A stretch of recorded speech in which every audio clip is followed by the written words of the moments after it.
एक बहुत ही interesting video है और आपका भी इंटरेस्ट होगा जानने के लिए कैसे एनसीबी बहुत सारे चैट्स रिकवर कर पाती है, कैसे आपके व्हाट्सएप के चैट्स रिकवर किए जा सकते हैं, एंड टू एंड इंक्रिप्शन जो व्हाट्सएप प्रोवाइड करता है उसका एक्चुअल सिग्निफिकेंस क्या होता है, वो सारा चीज़ एक्सप्लेन करने के लिए सबसे पहले मुझे एक्सप्लेन करना होगा कितने टाइप के अटैक्स आपके नेटवर्क में हो सकते हैं।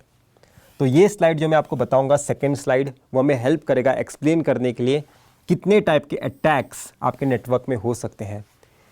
ये आपका फ्रेंड है, ये आपका फ्रेंड है और ये आप खुद हो। आप एक मेल ट्रांसफ़र करना चाहते हो आपके दोस्त को, पर यहाँ पे आपके नेटवर्क में एक हैकर बैठा हुआ है। उसने क्या किया, बहुत ज़्यादा इन्फॉर्मेशन आपके दोस्त को ट्रांसफ़र कर दी, बहुत ज़्यादा जंक फाइल आपके दोस्त को ट्रांसफ़र कर दी है। एक जीमेल अकाउंट का एक स्टोरेज होता है, अगर उस स्टोरेज को आपने फुल कर दिया तो आपने अगर कितने भी मेल ट्रांसफ़र कर दिए पर आपका दोस्त कभी वो रिसीव ही नहीं कर पाएगा। इसे हम कहते हैं इंटरप्शन काइंड ऑफ अटैक। आपने अपने तरफ से मेल ट्रांसफ़र कर दिया पर रिसीवर तक वो पहुंच ही नहीं पाया। सेकेंड काइंड ऑफ अटैक जो बहुत ही ज़्यादा डेंजरस माना जाता है, आपने जो भी मैसेज ट्रांसफ़र किया वो एज इट इज़ आपके दोस्त तक पहुंच पाया है, पर बीच में हो क्या रहा है, एक हैकर भी उसे सुन रहा है साइलेंटली। आपको नहीं पता, किसी को नहीं पता कि कोई हैकर बीच में प्रेजेंट है और साइलेंटली आपकी इंफॉर्मेशन रीड कर रहा है। इसलिए इसे आइडेंटिफाई करना भी बहुत ज़्यादा मुश्किल हो जाता है। इस अटैक को हम कहते हैं interception kind of attack. Third attack, modification attack. इसका नाम ही आपको बता देगा इसका मीनिंग। आपने जो भी मैसेज यहाँ पे जनरेट किया, उसे ट्रांसफ़र किया लिंक में से, हैकर ने उसे मॉडिफाई किया और मॉडिफाइड मैसेज आपके दोस्त को ट्रांसफ़र कर दिया। ठीक है, इस अटैक को हैकर एक्टिवली इन्वॉल्व होकर कर रहा है, इसलिए इसे आइडेंटिफाई करना थोड़ा आसान होता है। फोर्थ काइंड ऑफ अटैक जिसे हम कहते हैं फैब्रिकेशन अटैक। इस अटैक में होता क्या है कि आपने कोई मैसेज ट्रांसफ़र नहीं किया, आपने कोई मेल ट्रांसफ़र नहीं किया, पर हैकर ने आपकी आइडेंटिटी यूज़ करके अपने तरफ से एक मेल ट्रांसफ़र कर दिया अपने दोस्त को। ठीक है, इस अटैक में आपने कोई मेल ट्रांसफ़र नहीं किया, कोई पैकेट सेंड नहीं किया, पर हैकर ने बैठे हुए नेटवर्क में के आपकी आइडेंटिटी यूज़ करके आपके दोस्त को एक मैसेज ट्रांसफ़र किया है। ठीक है, इसे हम कहते हैं फैब्रिकेशन काइंड ऑफ अटैक। ये सारे अटैक्स कहाँ पे हो पा रहे हैं सर? ये सारे अटैक्स इस नेटवर्क में हो पा रहे हैं। तो व्हाट्सएप जो बताता है कि मैं end to end encryption provide करता हूँ, वो इंक्रिप्शन आपको कहाँ पे प्रोवाइड कर रहा है, वो प्रोटेक्ट आपको कहाँ पे कर रहा है? व्हाट्सएप आपको प्रोटेक्ट कर रहा है इस नेटवर्क में। इस नेटवर्क में खुद व्हाट्सएप भी आपके मैसेजेस पढ़ नहीं सकता, या फिर कोई भी इन्वेस्टिगेशन एजेंसी भी आपके मैसेजेस पढ़ नहीं सकती। आप जो भी मैसेज ट्रांसफ़र करते हो वो इस नेटवर्क में कोई पढ़ नहीं सकता, या फिर उसमें कोई भी हार्म क्रिएट नहीं कर सकता। इसकी गारंटी आपको व्हाट्सएप प्रोवाइड करता है।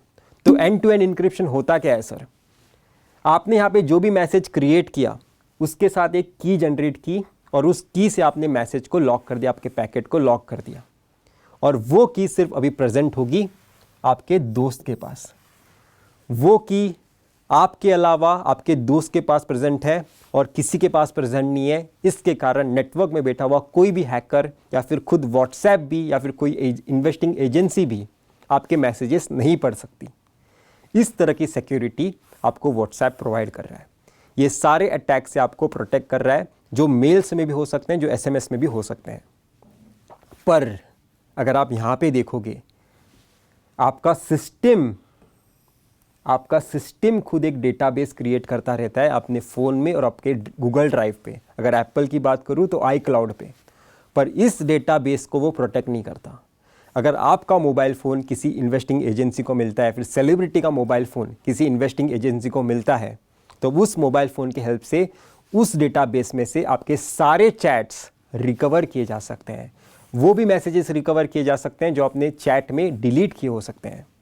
ठीक है, क्योंकि एक डेटाबेस क्रिएट होता है, हर चीज़ आपके सिस्टम में स्टोर होती है, और अगर आपकी सिस्टम उस एजेंसी के हाथ लग जाए तो आपको कोई नहीं बचा सकता। व्हाट्सएप आपको कहाँ पे बचा रहा है? इस नेटवर्क में बचा रहा है, पर आपकी सिस्टम जो खुद एक डेटाबेस क्रिएट करती है, वो डेटाबेस एक इन्वेस्टिंग एजेंसी के अगर हाथ लग गया तो उससे आपको कोई नहीं बचा सकता। और यही होता है सेलिब्रिटीज़ के साथ। पर मेजॉरिटी ऑफ द सेलिब्रिटीज़ के फ़ोन 2-3 दिनों के लिए ही लिए जाते हैं। उनके पास इतनी ज़्यादा परमिशन नहीं होती कि हमेशा के लिए रख देंगे फ़ोन्स, राइट। तो इन्वेस्टिगेशन ही खुद कुछ दिनों के लिए चलती है। तो उन दिनों में उन्हें सारी इन्फॉर्मेशन गैदर करनी होती है, सारे चैट्स रिकवर करने होते हैं। तो वो क्या करेंगे, किसी भी सेलिब्रिटी का फ़ोन रेप्लिकेट करने की कोशिश करेंगे, एक दूसरे फ़ोन को आइडेंटिटी देंगे, एक सिमिलर फ़ोन, एक सारा डेटाबेस जो आपके फ़ोन में था वो अलग फ़ोन में कॉपी कर देंगे और उस फ़ोन की आइडेंटिटी सेम होगी आपके फ़ोन से। अभी वो फ़ोन यूज़ करके आपके सारे डेटाबेस में से चैट्स रिकवर कर सकते हैं, जिसे हम कहते हैं फ़ोन क्लोनिंग। तो ये टेक्निक यूज़ करते हैं एनसीबीज़। आप पूरी तरह से प्रोटेक्टेड हो नेटवर्क में व्हाट्सएप के थ्रू, पर जो आपका सिस्टम जो डेटाबेस क्रिएट कर रहा है वो खुद ही आपको फंसा सकता है, ठीक है।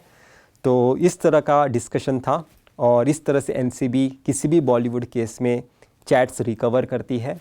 और ये इन्फॉर्मेशन अगर आपको इंटरेस्टिंग लगी है तो आप इस चैनल को सब्सक्राइब कर सकते हो, इस वीडियो को लाइक कर सकते हो। तो इतना ही था इस वीडियो में, हम फिर मिलेंगे किसी वीडियो के साथ। Till then.